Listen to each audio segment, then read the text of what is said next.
Bom dia, galera.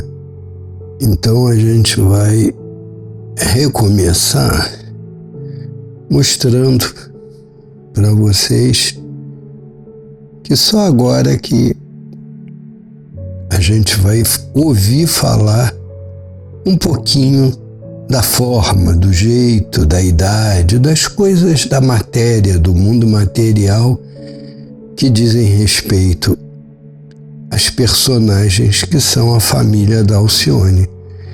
Então ele vai mostrar o Cirilo e a Suzana para a gente sentir por dentro e ver com o nosso mundo o que a gente sente dessas pessoas.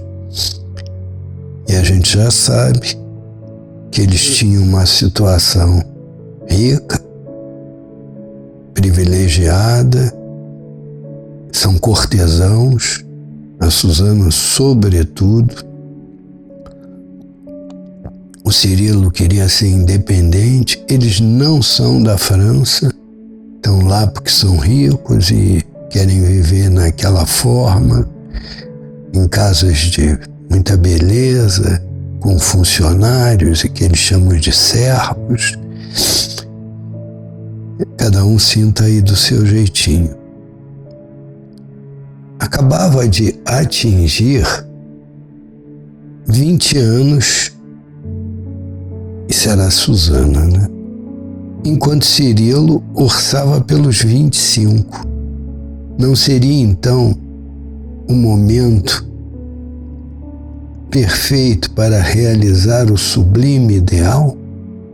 Isso porque ele tinha se aberto. Ele falou: Suzana, eu quero falar de mim, do que eu estou vendo de novo, do que eu estou sentindo, sofrendo. Eu não quero saber dessa corte aí que você fica falando sem parar igual um papagaio, né?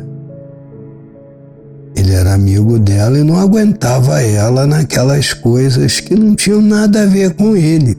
Ele morava lá, ele gostava de dinheiro, de poder, mas ele não era um cortesão que ficava puxando o saco dos outros. Então, a Suzana, né, bolando aí. É verdade que sempre aguardara ansiosamente do primo as primeiras declarações de amor. Ela se dava e aguardava que ele se declarasse na amizade, a fim de entreter com mais segura esperança os seus deliciosos projetos de ventura. Então a forma de ser dessas pessoas é assim: eu me dou, eu faço tudo o que eles pedem, sou gentil, cerco de cuidados. Verdade se diga, ela cuidava do primo, envolvia ele no carinho dela, no trabalho dela, nas mínimas coisas, mas ela queria. Isso não era por amor do coração, era por amor do interesse, que não é sentimento, não é da alma, é da mente, não é amor. Então ela era uma pessoa que tinha ambição. Material também, mas a principal era ter um homem de poder que agradasse a ela e que fizesse os sonhos do que ela gostava. Ela não via ele como ele era, ela via ele como ela queria. Esse foi seu defeitinho da Suzana, né? E a gente vai ver isso na história. Cirilo, entretanto, jamais se manifestara a tal respeito. Ele sabia, contudo, justificar-lhe as reservas expansivas pelas singularidades de temperamento que o caracterizavam. Então, ele sabia que ele tinha reservas e não colocava para fora porque ele se conhecia por dentro. O jeito dele não agradaria se ele mostrasse tudo. Então ele calava, trancava, guardava E também ele queria fazer os sonhos dele. Eram pessoas que tinham ambições, sonhos. Alguns eram de sentimento, outros eram de coisa material, que a gente chama de ambição. Quando é de amor é sonho, mas quando é de matéria é ambição, né? Então eles queriam e iam fazer. E aí ele se guardava para não mostrar para os outros, porque sabia que ia pegar mal com a galera desse tempo. Embora jovial, sincero, enérgico e muito impulsivo, era, ao contrário, discreto nas questões da palavra. Então ele não falava tudo, ele escamoteava, quer dizer, guardava para dentro. Ele fazia, mas não falava. Raramente prometia, porque após o compromisso materializava as declarações, fosse como fosse, pelo mal ou pelo bem. Então esse era o traço dele. Susana passou em revista todas as conjecturas e julgou-se dona de uma situação favorável. Aliás, estava certa de que o primo, após desligar-se dos serviços que o retinham em Sorbonne, acho que ele não morava em Paris, ele morava na Sorbonne, outro lugar.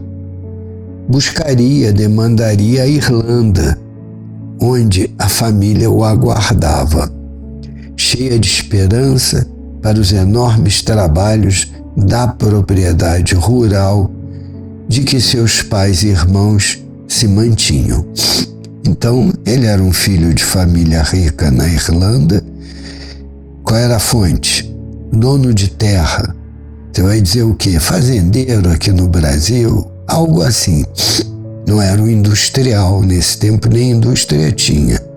Mas eles exploravam a terra e vendiam e ganhavam muito dinheiro.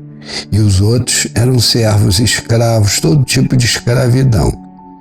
Mas a família dele era de dona de terra e pagou a ida para ele na França, que tinha mais cultura, para ele aprender e trazer para lá. De olhos fulgurantes, brilhando, a jovem respondeu entre satisfeita e comedida. E comovida, desculpe. Acaso poderias supor que te não compreendo? Fala, Cirilo, não desejarias gozar um pouco dessa amenidade da manhã vespertina, né? Paremos o carro. Sentemo-nos ali perto da ponte. Alguns minutos, vendo deslizar as águas mansas. O rapaz obedeceu sorridente, ela queria que ele se abrisse no amor. Esse era o objetivo, ela achou que dava para ela. O rapaz obedeceu sorridente e satisfeito, porque ele viu que ela ia falar coisas que interessavam a ele e ouvir. Abrigou a carruagem num posto próximo e, dando o braço à companheira graciosa, dirigiu-se para os bancos de pedra que se localizavam na extremidade da construção muito antiga. Tinha os olhos escuros, mergulhados numa onda de paixão dominadora. Então ela era apaixonada pelo primo, mas, isso era a maior ambição dela, mas ela queria dominar o primo. E é exatamente o que ela vai fazer. Susana disse, tomando-lhe a destra a mão, em atitude fraternal, como quem busca um refúgio. Então ele está querendo desabafar com a Susana, e a Susana quer amá-lo. Nunca experimentei no coração o que sinto agora. Então ele vai falar para ela, e ela ansiosa.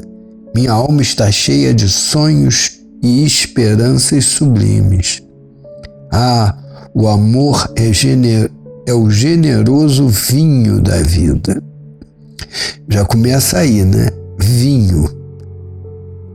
Então não é o sangue da vida que move o trabalho, nada disso. É o vinho, para ficar doidão, né? Então já viu que a onda dele não é muito espiritual, mas ele quer amar. Ele está Deus está dando dentro do coração dele anseios de amor. E isso é muito bom. O que ele vai fazer com isso é que vai determinar o futuro dele. E vocês vão ver. A jovem fizera-se muito pálida, estava achando que era com ela, né? Que ele ia se declarar. Deveria ser aquele o minuto decisivo do seu destino. O que ela mais queria era o Cirilo. Certamente Cirilo lhe revelaria os propósitos mais íntimos, falaria do sonho dourado de suas esperanças de moça. Casar-se-iam muito breve, buscariam a felicidade, abandonariam a França pela Irlanda, a fim de cultivarem aventura, quer dizer, alegria conjugal, no âmbito de cariciosas tradições familiares. Então, a Susana tem o sonho da tradição da família com a propriedade, é o que se chama TFP aqui no Brasil, uma linha que cultiva a propriedade através da família e da tradição. Eram bem os irlandeses. Mergulhada em formosas visões, seus olhos brilhavam de intenso júbilo, alegria, enquanto o jovem Davenport continuava. Edificar um ninho doméstico, ter filhos que nos acariciem e garantam aventura é felicidade. Não será o ideal mais nobre da vida? Então, ele também está movido pela TFP, tradição, família e propriedade. Ele também tem o sonho de ter filhos, como se isso fosse a coisa mais feliz, mais alegre, onde eles usam os filhos e não deixam os filhos ser, para servirem à propriedade, né? Para trabalhar na terra, para dar continuidade à fazenda. E isso é o ideal mais nobre, porque é o que eles conheciam. Eles não tinham nada mais diferente do que as relações com a terra e o sucesso disso sobre uma estrutura que vocês vão ver escravocrata. Susana Duchesne apertou-lhe a mão com mais carinho, desejou com ânsia enlaçar-lhe o busto no impulso de sua afeição desvairada, beijar-lhe repetidamente a formosa cabeleira. Ele era bonito, Cirilo, né? Sentia-se estonteada de alegria e de esperança, mas ainda não havia acordado de sua visão fantástica.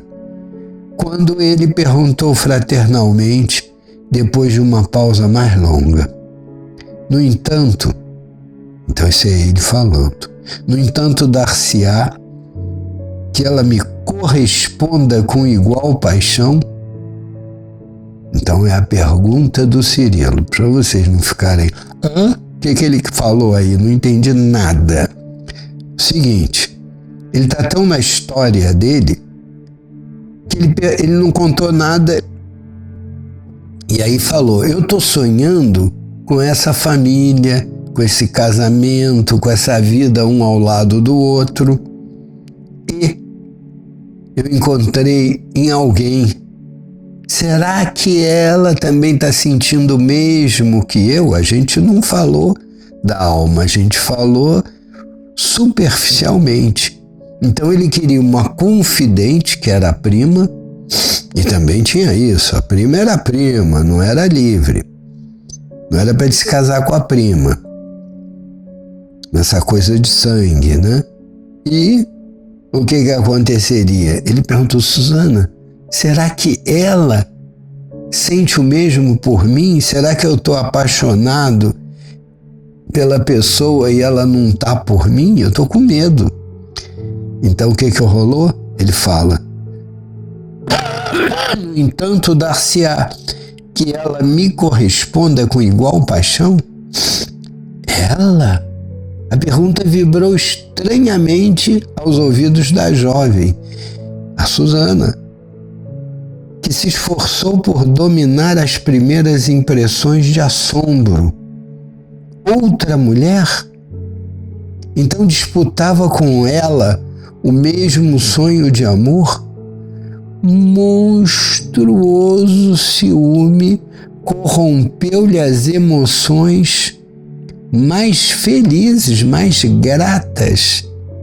O coração fechara-se de súbito. Aquilo foi uma pancada na Susana. Não suportaria semelhante afronta. Aí vem o modo de ser da moça, que é próprio desse meio. Lutaria pela posse de Cirilo até o crime ou até a morte. Ela nem se abala tanto.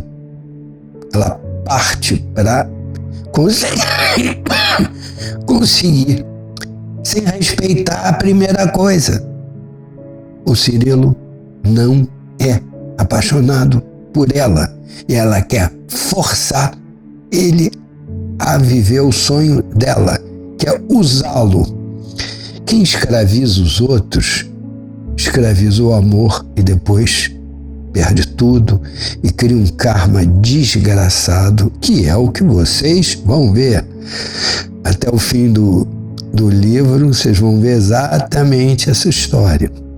Para isso, seguira-lhe os passos como sentinela fiel. A Susana fazia tudo pelo primo, desde a infância. E aos seus olhos, o título de esposa deveria pertencer-lhe como patrimônio inconteste, como patrimônio que ela conquistou e que ninguém podia duvidar. Ela se deu. Não tinha o livre-arbítrio.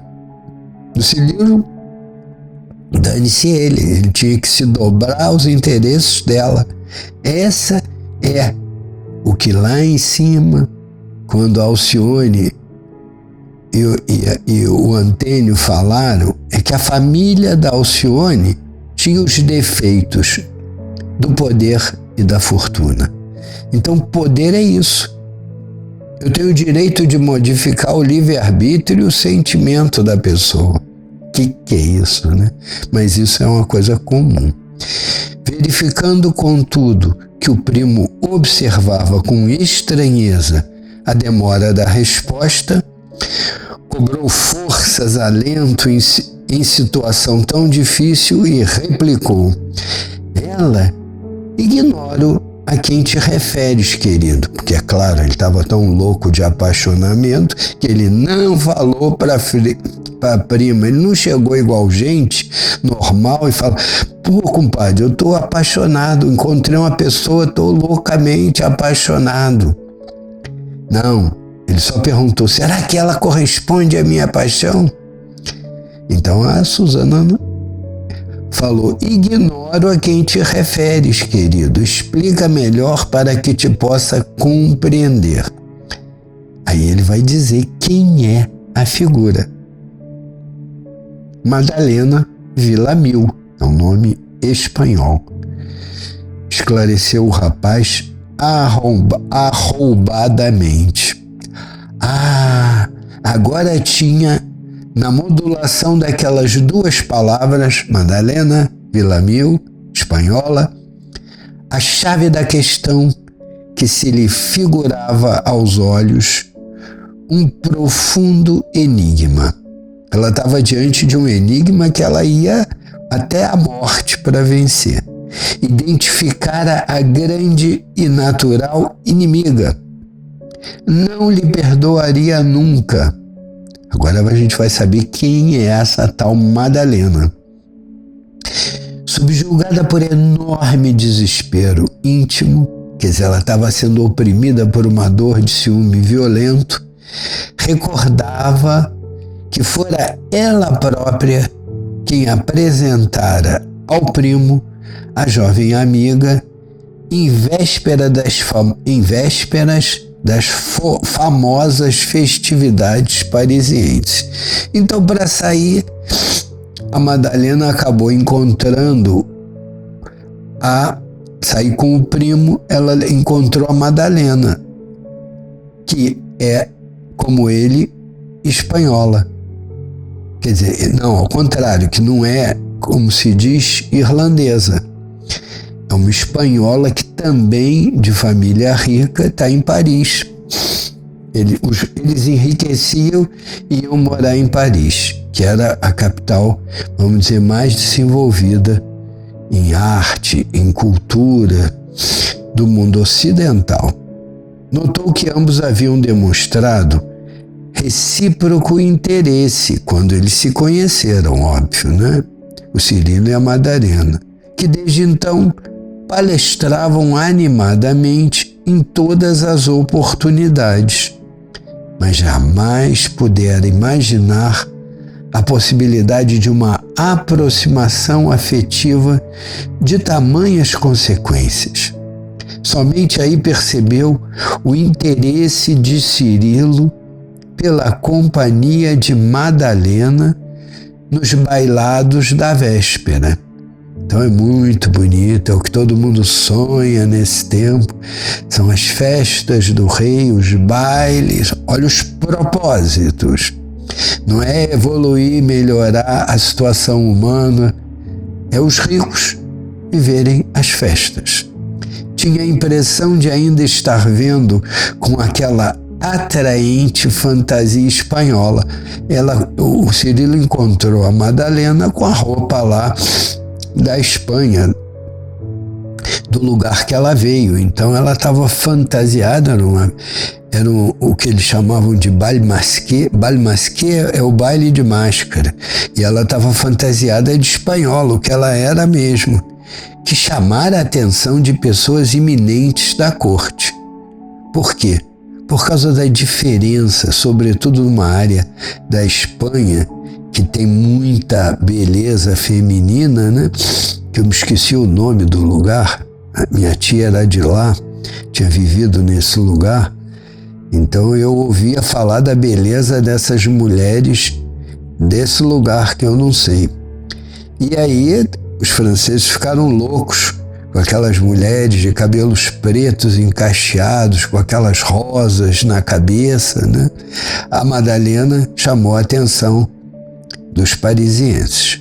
No quadro da imaginação superexcitada, não mais a considerava associada fraternal de passeios e diversões. O que quer dizer isso?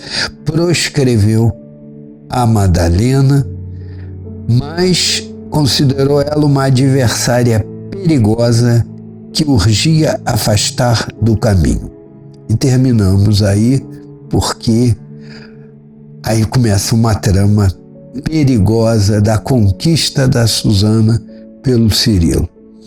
Prazer de estar com vocês a essa hora da madrugada, que vocês já não vão ser de madrugada, e que vocês passem aí uma boa sessão com a nossa irmã.